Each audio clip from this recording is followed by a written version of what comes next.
चलो देखो, तो ये था आपका ईसोफेगस,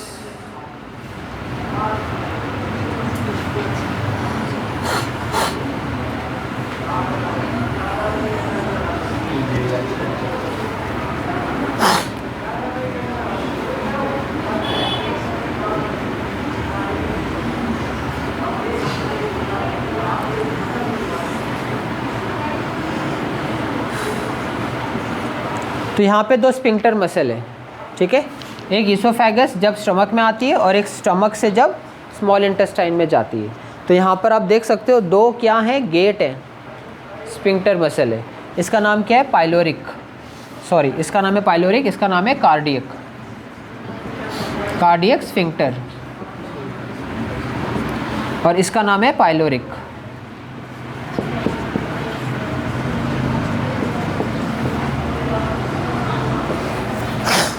ये स्फिंक्टर क्या करते हैं, रेगुलेट करते हैं। तो जो भी खाना यहाँ से आएगा धीरे धीरे यहाँ पे रिलीज़ करेगा, धीरे धीरे, ठीक है। और यहाँ से स्टमक का खाना रिलीज़ होगा धीरे धीरे स्मॉल इंटेस्टाइन में, और इसका नाम है ड्यूडेनम। स्मॉल इंटेस्टाइन का पहला पार्ट ड्यूडेनम, सी शेप का होता है, सबसे छोटा पार्ट होता है ये, ठीक है, स्मॉल इंटेस्टाइन का। और हमें अभी यहीं पे आना है, कहाँ पे, ड्यूडेनम पे। स्टमक में तो फंडस भी होता है ना? स्टमक के तो 4 पार्ट हैं, ठीक है, बॉडी, पाइलोरिक, फंडस, कार्डियक, है ना। तो 4 पार्टें, ज़रूरत नहीं उसकी हमें यहाँ पे, क्लियर। क्योंकि स्फिंक्टर के बारे में एनसीईआरटी में दिया हुआ है, तो इसलिए आपको पता होना चाहिए। कई बार क्या होता है, ये स्फिंक्टर मसल किसी किसी में डैमेज हो जाती है, कार्डियक स्फिंक्टर, तो ठीक से बंद नहीं होता है। तो जो स्टमक का कंटेंट होता है वो पीछे की तरफ आ जाता है, वापस बैक फ्लो कर लेता है, वापस ईसोफेगस में आ जाता है। तो ऐसे लोगों को ज़्यादा क्या होती है, प्रॉब्लम होती है, किस चीज़ की, एसिडिटी की, हार्ट बर्न की, सीने में जलन, है ना, उसको हार्ट बर्न कहते हैं। तो हार्ट बर्न की प्रॉब्लम होती है, उन लोगों को ज़्यादा होती है फिर, इसीलिए, क्योंकि ये ठीक से क्या होता है, क्लोज़ नहीं हो पाता है, तो ये प्रॉब्लम हो जाती है, सीने में जलन, खट्टी डकारे, है ना, ये सारी प्रॉब्लम। तो अब स्टमक में आपका तो खाना कंटिन्यूसली मूव करता रहता है, चर्निंग होता रहता है, क्योंकि यहाँ पे जो मसल्स होती हैं वो फोल्डिंग्स वाली होती हैं, जिसको रूगे कहते हैं।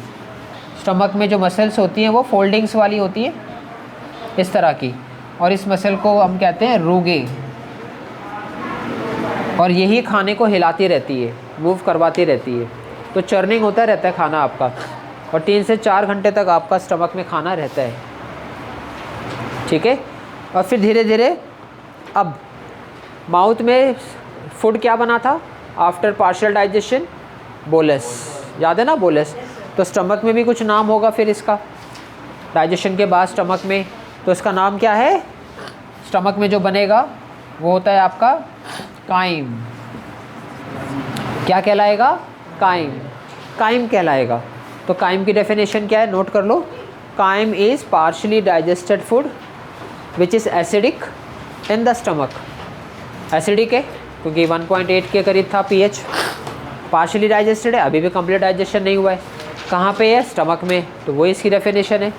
तो chyme is a partially digested acidic food in the stomach is called chyme, ठीक है। अब खुद बनाओ definition, chyme is a partially digested acidic food in the stomach is called crime.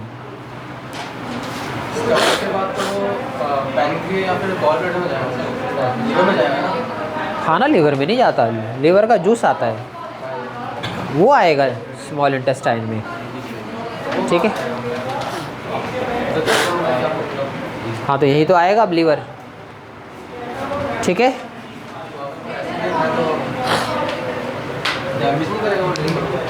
अभी तो हम स्टमक में ही हैं, अभी आएंगे ना आगे समझ में। तो अब ये काइम कहाँ से जाएगा, पाइलोरिक स्फिंक्टर से होता हुआ जाएगा, थोड़ा थोड़ा निकलता रहेगा, ठीक है। तो अभी हमें काइम को कहाँ भेजना है, स्मॉल इंटेस्टाइन, कहाँ पे, ड्यूडेनम में। तो ये हमारा आज का टॉपिक है, ठीक है। अब यहाँ पर इस ड्यूडेनम में 2 ग्लैंड अपने सिक्रीशंस डालेंगे, एक लिवर और दूसरा पैनक्रियास। तो स्टमक के नीचे आप देखोगे डायग्राम में पैनक्रियास बना हुआ है और ऊपर डायग्राम आप देखोगे लिवर बना हुआ है ना। तो यहीं पे अपने सिक्रीशंस दोनों ऐड करने वाले हैं और इन्हीं को हमें पढ़ना है अभी। तो सबसे पहले हम लिवर को स्टार्ट करेंगे और फिर पैनक्रियास को। तो स्टार्ट करते हैं लिवर से। तो लिवर अब अपना सिक्रीशन डालेगा यहाँ पे ड्यूडेनम में, जहाँ पर कायम आया हुआ है, ठीक है। तो पहला पार्ट है स्मॉल इंटेस्टाइन का ड्यूडेनम। एनसीईआरटी में मेंशन नहीं है, लेकिन आपको पता होना चाहिए, ठीक है। तो लिवर के बारे में हम देखेंगे ये क्या सिक्रीट करता है और किस में हेल्प करता है ये। तो लिवर सिक्रीट करता है और सिंथेसाइज करता है, सिंथेसाइज एंड सिक्रीट क्या, बाइल जूस। बनाता भी है और रिलीज भी कर रहा है, ठीक है ना। सिंथेसाइज मतलब बनाना, सिक्रीट मतलब रिलीज करना। लिवर आपको पता है लार्जेस्ट ग्लैंड है ना। तो ये बाइल जूस बनाता है। अब इस बाइल जूस के अंदर क्या है, बाइल सॉल्ट। क्या है, बाइल सॉल्ट। और यही इस बाइल सॉल्ट का काम है, क्या, एमएल्सिफिकेशन करना। तो बाइल सॉल्ट क्या करेगा, एमएल्सिफिकेशन करेगा, किसका, ऑफ फैट। अब ये क्या होती है एमएल्सिफिकेशन ऑफ फैट। तो फैट के बड़े बड़े ग्लोब्यूल्स को छोटे छोटे फैट ग्लोब्यूल्स में कन्वर्ट करना।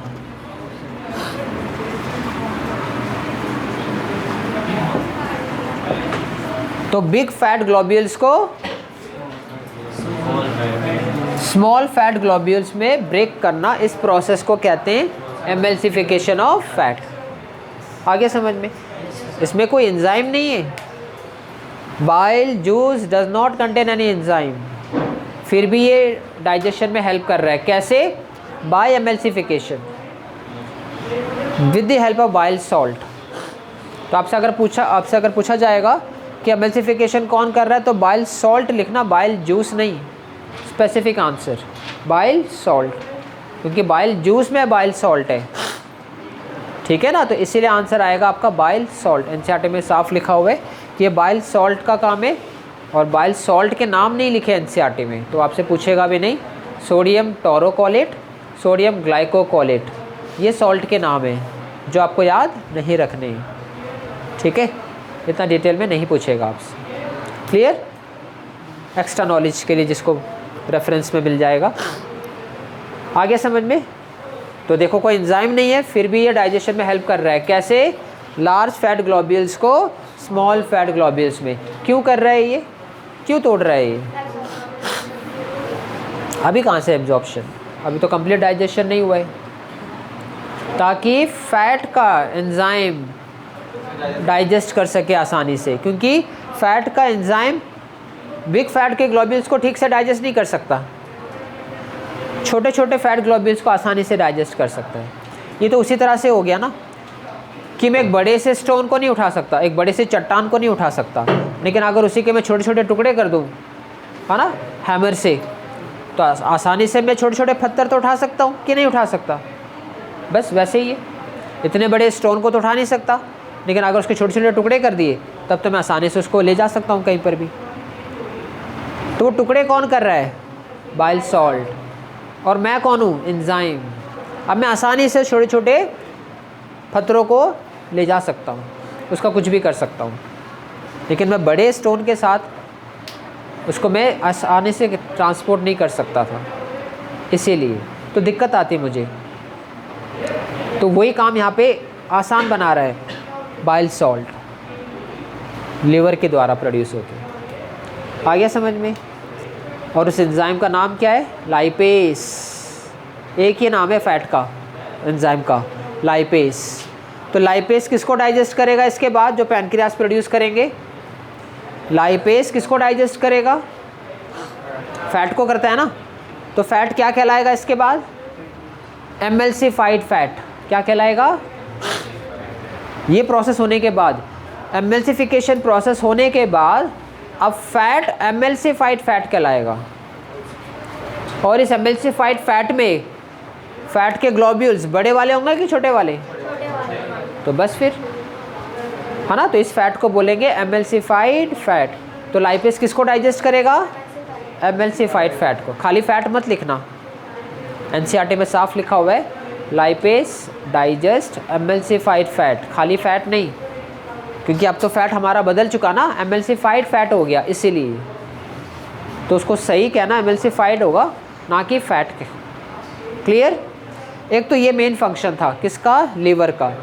Bile juice yellowish green colour का होता है ये, और अगर लीवर में इन्फेक्शन हो जाता है, लीवर में अगर कुछ गड़बड़ हो जाती है, तो आपको पता है ये बाइल जूस ब्लड में फैल जाता है और फिर पीलिया हो जाता है, जॉइंटिस, सुना हुआ है सबने, है ना? तो जॉइंटिस हो जाती है फिर इसी के फैलने के वजह से, लीवर में इन्फेक्शन के वजह से। ठीक है, अच्छा, बनाता तो ये और रिलीज़ भी ये कर रहा है, लेकिन ड्यूडेनम में रिलीज़ कौन करता है? Gall bladder. ठीक है, तो गॉल ब्लैडर स्टोर करता है, ये बना के गॉल ब्लैडर को दे देता है। ठीक है, तो ये एनसीईआरटी में लिखा हुआ है, आप देखोगे डायग्राम में भी दिया हुआ है, गॉल ब्लैडर स्टोर। तो गॉल ब्लैडर बाइल जूस को स्टोर करता है। अगर आपसे पूछेगा बाइल जूस स्टोर कहाँ होता है? गॉल ब्लैडर में। बनाता कौन है? लीवर। डायग्राम में देखो गॉल ब्लैडर के नीचे क्या लिखा है? लिखा है ना, स्टोर बाइल जूस। ये आया हुआ है एग्जाम में कि उस एक तो ह्यूमन डाइजेस्ट सिस्टम का डायग्राम बनाओ और इस पार्ट को लेबल करो जहाँ पे बाइल स्टोर होता है, तो आंसर क्या होगा? Gall bladder. ऐसे क्वेश्चन आते हैं। ठीक है ना, तो हर एक चीज़ पे ध्यान देना है, बनाया किसने, स्टोर किसने किया, ये सब आपको पता होना चाहिए। ठीक है, एक काम तो इसका ये था बाइल जूस बनाना। एक और फंक्शन है अभी, लिवर बाइकार्बोनेट भी बनाता है, मतलब बाइकार्बोनेट भी प्रेजेंट होता है लिवर में, बाइल जूस में बाइकार्बोनेट। अब आप खुद ही सोचो, काइम एसिडिक था कि अल्कलाइन था? काइम एसिडिक था, स्टमक से आया था, है ना, 1.8 उसका पीएच था। तो पैनक्रियास में जो एंजाइम है, पैनक्रियाटिक जूस में जो एंजाइम होंगे वो अल्कलाइन मीडियम में काम करते हैं, तो उनको अल्कलाइन मीडियम कौन प्रोवाइड करेगा?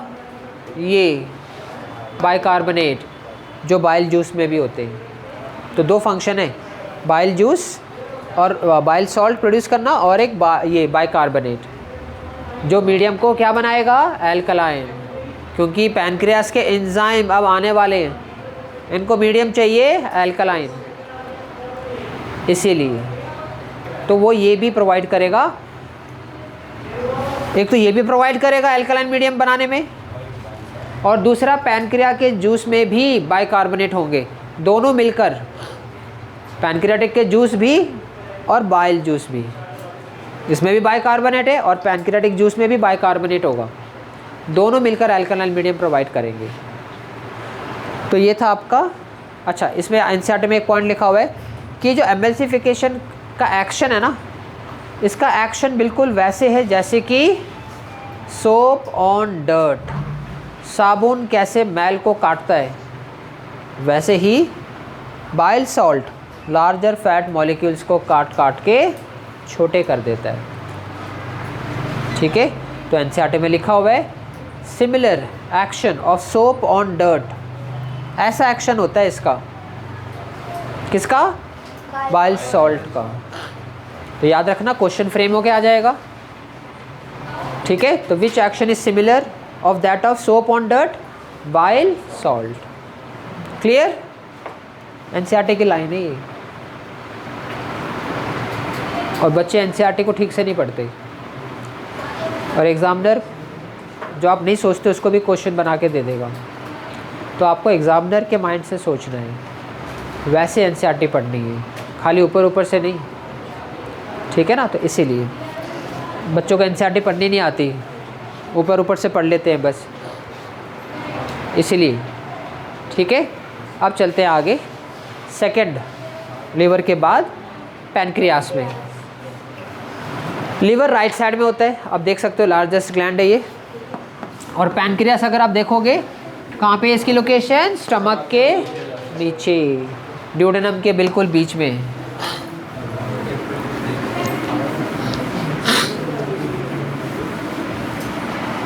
ठीक है, तो नेक्स्ट है आपका पैनक्रियास। लीफ शेप का होता है, एलोंगेटेड शेप है, लीफ शेप है ये। और ये हेटेरोक्राइन ग्लैंड है, ये डाइजेशन में भी हेल्प करता है और हॉर्मोन्स भी सिक्रीट करता है। ठीक है, तो यहाँ से एक क्वेश्चन आया हुआ है फ्रेम होके सैम्पल पेपर में कि इस ग्लैंड का नाम बताओ जो हार्मोन भी प्रोड्यूस कर रहा है और एंजाइम भी। पैनक्रियास, हार्मोन का नाम तो सबने सुना हुआ है, इसके हार्मोन का नाम तो सबने सुना हुआ है, बताओ। नहीं पता? जब वो बढ़ जाती है तो फिर वो ले लेते हैं इंजेक्शन। हाँ, ग्लूकोज बढ़ जाती है जब बॉडी की, ब्लड की, तो क्या लेते हैं, किसका इंजेक्शन, इंसुलिन का, है ना।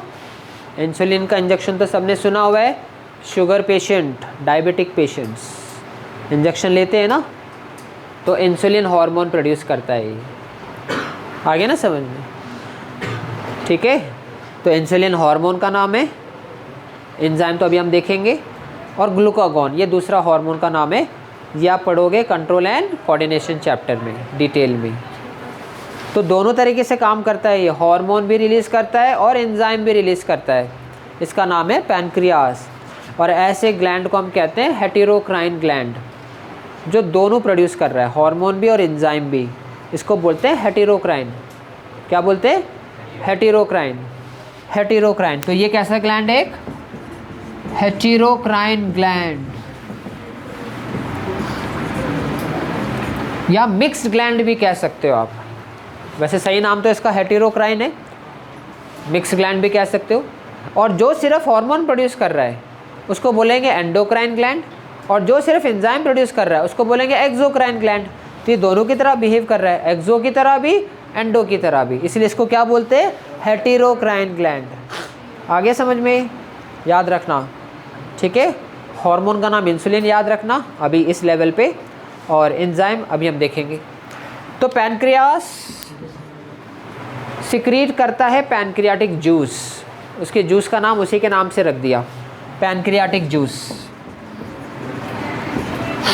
पैनक्रियाटिक, अब इस जूस में क्या क्या चीज़ें होंगी? 3 एंजाइम्स होंगे, प्रोटीन, कार्बोहाइड्रेट, फैट, तीनों को डाइजेस्ट करने वाले एंजाइम इसमें प्रेजेंट होंगे। तो नंबर 1 पैनक्रियाटिक अमाइलेस। अमाइलेस फिर से आ गया, माउथ के बाद अब आ रहा है ये, तो काम तो इसका वही होगा जो माउथ में था, स्टार्च को डाइजेस्ट करना। ठीक है, तो पैनक्रियाटिक एमाइलेस किसको डाइजेस्ट करेगा? बचा हुआ स्टार्च जो है अभी भी, उसको डाइजेस्ट करेगा ये। सेकंड है आपका पेप्सिन का भाई, ट्रिप्सिन, है ना, छोटा भाई है ये, क्योंकि पहले पेप्सिन आया था, है ना। तो ये आपका ट्रिप्सिन, याद रखना, ये छोटा भाई है, ठीक है। स्मॉल इंटेस्टाइन में, ड्यूडेनम में ये मिलेगा आपको। पैनक्रियाटिक जूस वहीं पर रिलीज होता है, और ये किसको डाइजेस्ट करता है? जो इसका भाई करता था, प्रोटीन को डाइजेस्ट, ठीक है।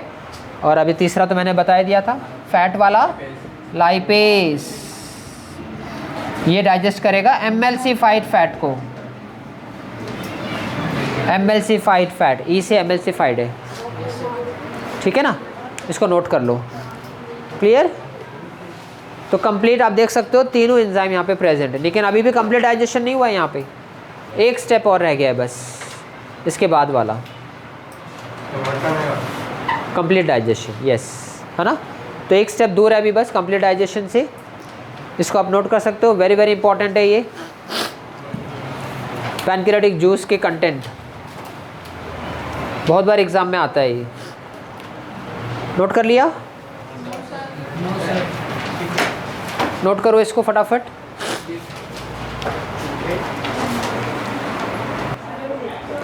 एक क्वेश्चन आता है, differentiate between pepsin and trypsin. कौन बताएगा डिफरेंस? हाँ ठीक है, भाई के अलावा और कोई? एसिडिक मीडियम में होता है, बेसिक में होता है। हाँ, पेप्सिन कहाँ पाया जाता है? It is present in stomach, जबकि ये पैनक्रियाटिक जूस में, लेकिन प्रेजेंट कहाँ होता है? ड्यूडेनम में, स्मॉल इंटेस्टाइन में, small intestine, duodenum, small intestine. और क्या डिफरेंस है लोकेशन के अलावा? देखो, अगर हम ग्लैंड की बात करें तो स्टमक में गैस्ट्रिक जूस में प्रेजेंट होगा ये, है ना, गैस्ट्रिक जूस, जबकि ये पैनक्रियाटिक जूस। ये तो इनके जूस हो गए जहाँ पे ये प्रेजेंट होते हैं, जहाँ से ये निकलते हैं। पीएच की अगर हम बात करें तो ये एसिडिक मीडियम चाहिए इसको 1.8,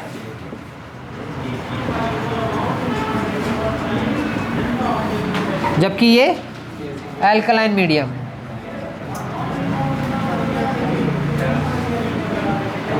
पीएच 7.8। तो ये डिफरेंस है जो आपको आना चाहिए। कॉमन क्या है? दोनों प्रोटीन को डाइजेस्ट करते हैं। कॉमन क्या है? दोनों प्रोटीन डाइजेस्टिंग एंजाइम है। डिफरेंस आता है ज़्यादातर। कॉमन अगर पूछ लेगा तो बता देना, दोनों प्रोटीन डाइजेस्टिंग एंजाइम है। ठीक है, अब इसको याद करने का तरीका भी है, क्योंकि बच्चे कंफ्यूज हो जाते हैं। स्टमक में ट्रिप्सिन लिख कर आते हैं, ठीक है, और पैनक्रियाटिक जूस में पेप्सिन। तो याद कैसे रखोगे? पहले पी आता है कि टी? पहले पी आता है ना? पहले स्टमक आता है कि स्मॉल इंटेस्टाइन? बस फिर हो गया याद, है ना? कन्फ्यूजन अवॉइड हो गया, अब गलती नहीं करोगे। ठीक है, लेटर्स में पहले पी आता है, फिर टी आता है, PQRST, है ना? तो टी बाद में आया, पी पहले आया। एलिमेंट्री कैनाल में स्टमक पहले आता है, फिर स्मॉल इंटेस्टाइन आता है, तो फिर पी आपको स्टमक में ही मिलेगा। तो इस तरह से आप कन्फ्यूजन को अवॉइड कर सकते हो, नहीं तो बच्चे मैंने देखे गलत लिखते हुए, ठीक है, एग्ज़ाम में उल्टा कर देते हैं। तो मैंने ट्रिक भी बता दिया आपको। हाँ पूछो। आप बताओ।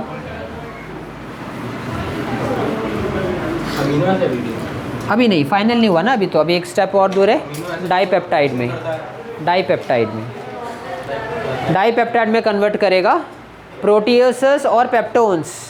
जो पेप्सिन ने किया था स्टमक में, ट्रिप्सिन उसको डाईपेप्टाइड में कन्वर्ट कर देता है। एनसीईआरटी में आपसे नहीं पूछेगा, मतलब लिखा नहीं तो पूछेगा भी नहीं, डाईपेप्टाइड में कन्वर्ट करता है।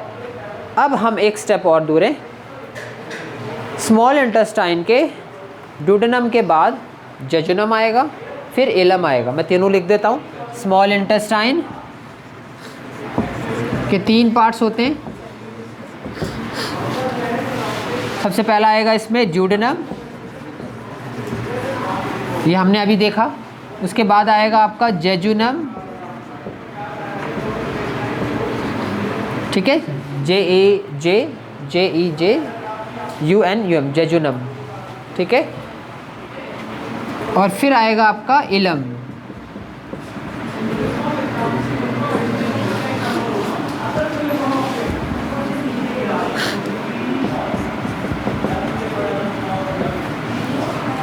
ठीक है, इलम ये लास्ट पार्ट है स्मॉल इंटेस्टाइन का। और हम यहाँ पर आ गए हैं अभी। यहाँ पे ज़्यादा कुछ नहीं होता है। यहाँ पे पैनक्रियाटिक जूस, लिवर अपना बाइल जूस, और यहाँ पर अब इंटेस्टाइन का खुद का अपना जूस होगा, इंटेस्टाइनल ग्लैंड। ग्लैंड का नाम है इंटेस्टाइनल ग्लैंड, खुद का अपना। अभी तक तो यहाँ वहाँ से ले रहा था, स्मॉल इंटेस्टाइन, लिवर से, पैनक्रियास से, है ना। तो अब यहाँ पर आ गए हम लोग। यहाँ पर होगा इंटेस्टाइनल ग्लैंड, अपने खुद के ग्लैंड्स। अभी भी हम स्मॉल इंटेस्टाइन में ही हैं, तो अब इसको नोट करो, इंटेस्टाइनल ग्लैंड। इंटेस्टाइनल ग्लैंड, जिसका बायोलॉजिकल नेम है सक्कस एंटेरिकस।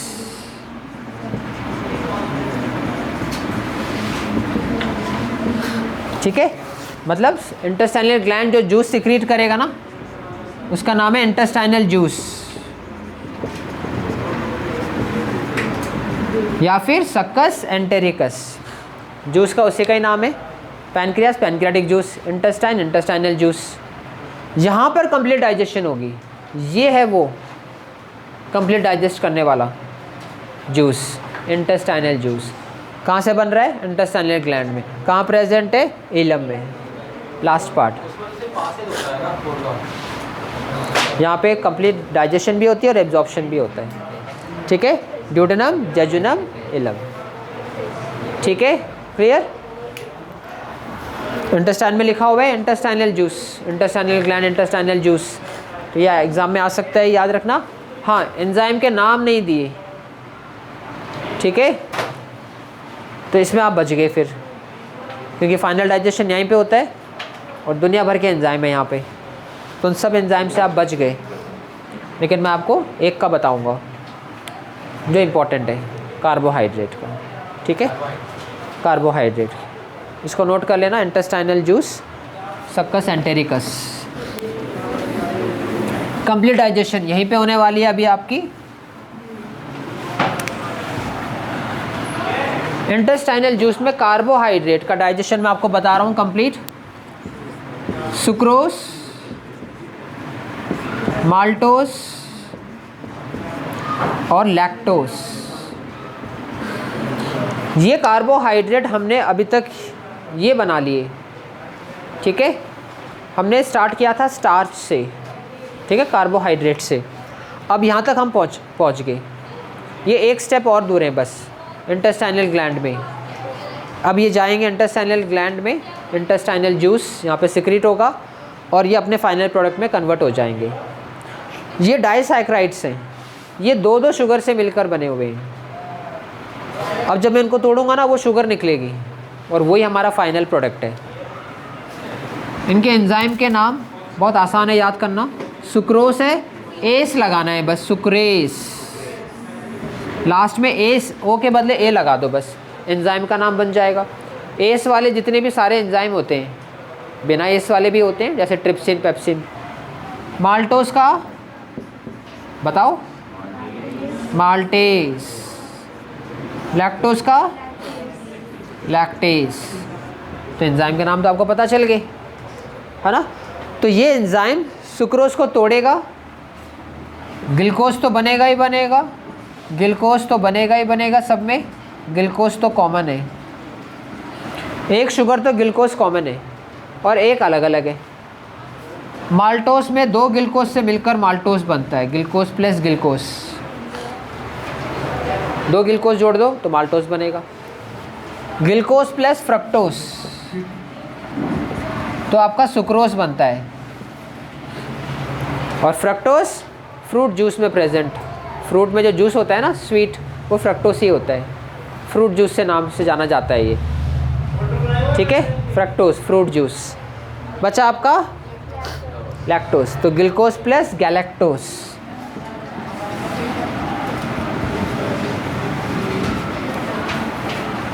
ठीक है, ग्लूकोज प्लस गैलेक्टोस।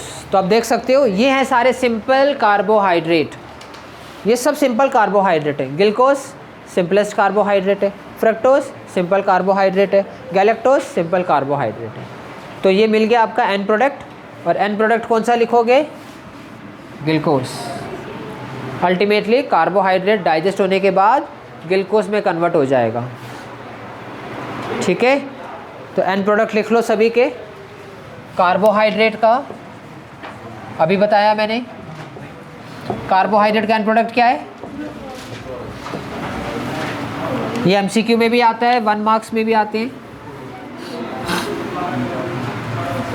प्रोटीन का एंड प्रोडक्ट क्या है? Amino acid. तो प्रोटीन अल्टीमेटली अमीनो एसिड में कन्वर्ट हो जाएगा। फैट का क्या है? फैट का फैटी एसिड्स एंड ग्लिसरॉल, इसके दो हैं। ये क्या है? Final product, and product. Complete digestion हो गई आपकी न्यूट्रिएंट्स की, कार्बोहाइड्रेट, प्रोटीन, फैट। कहाँ पे हुई थी? इलम, इंटेस्टाइनल जूस के थ्रू कंप्लीट डाइजेशन। ये इंपॉर्टेंट है क्योंकि एग्ज़ाम में आ जाता है, ठीक है, तो इसलिए याद रख सकते हो ये।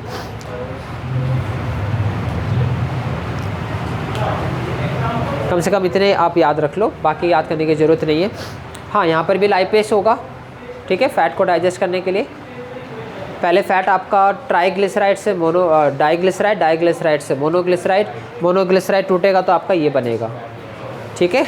इसी तरह से डाइपेप्टाइड जब टूटेगा डाइपेप्टिडेस एंजाइम की मदद से इंटेस्टाइनल, तो फिर आपका अमीनो एसिड में कन्वर्ट हो जाएगा, ठीक है। तो ये था आपका कंप्लीट डाइजेशन। अब जाके हुआ है आपका डाइजेशन। लार्ज इंटेस्टाइन में तो एक्सेस वाटर एब्जॉर्ब होता है ना?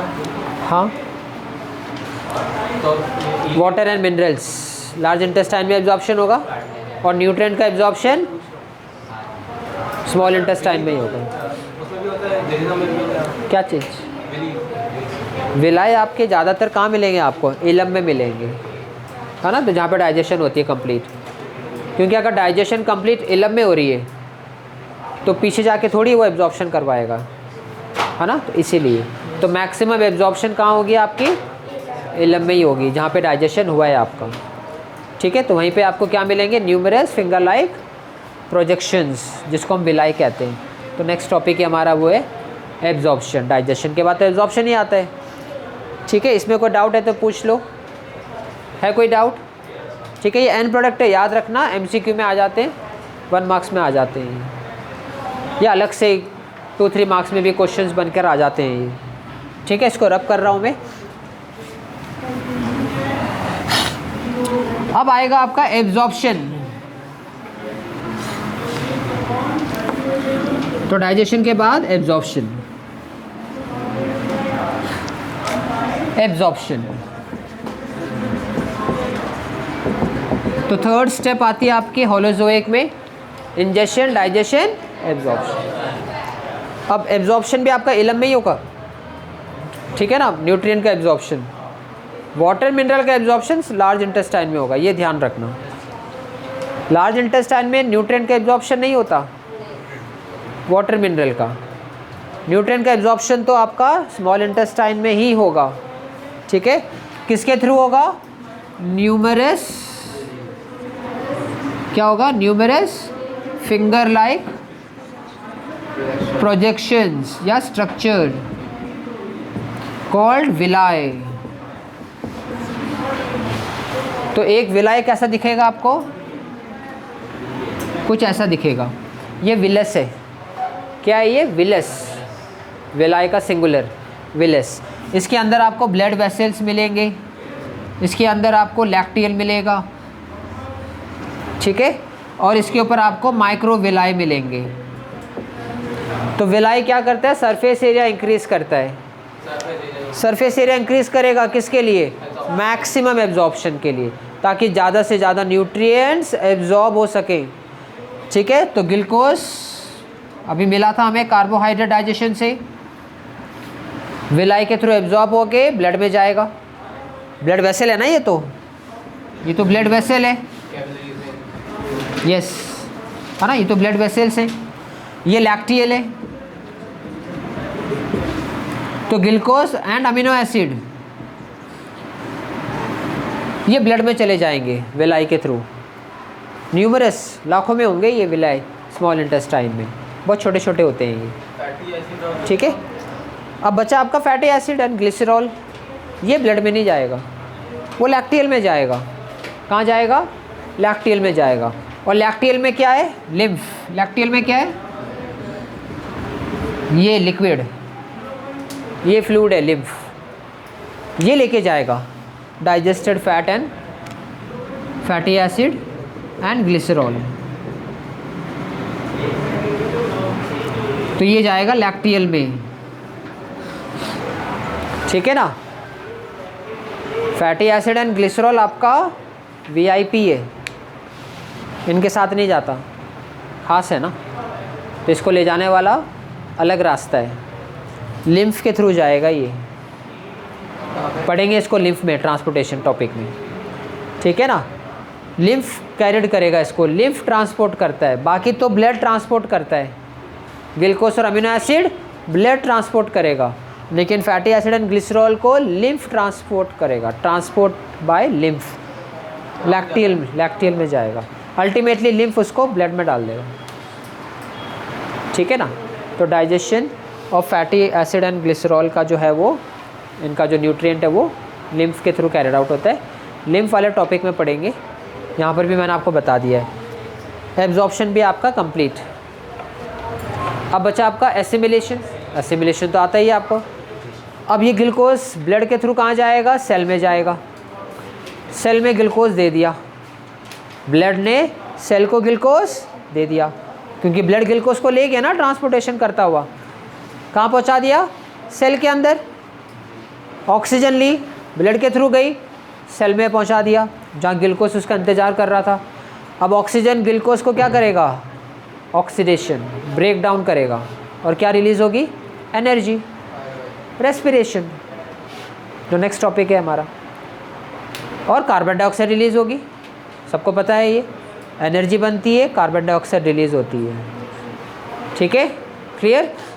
और ग्लूकोज सबसे सिंपलेस्ट सबस्ट्रेट है, जल्दी एनर्जी कौन देता है, ग्लूकोज, तो जल्दी कौन टूटेगा, ग्लूकोज, इसलिए ग्लूकोज मैंने लिया, ठीक है।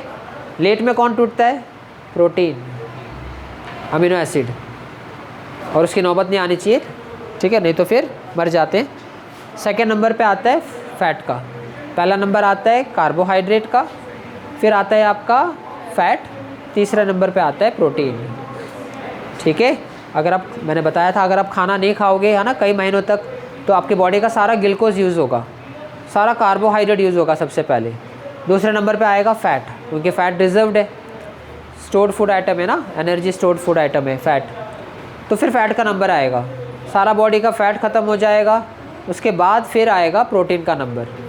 और जब प्रोटीन का नंबर आएगा तो बहुत गड़बड़ हो जाएगी, क्योंकि प्रोटीन से ही हमारे enzymes, hormones, structural membrane structure, cells के सब प्रोटीन के बने हुए, ये डाइजेस्ट होना स्टार्ट हो जाएंगे, हम बचेंगे नहीं फिर, इसीलिए, क्लियर। तो ये ऑर्डर होता है, कार्बोहाइड्रेट, फैट, प्रोटीन, ठीक है।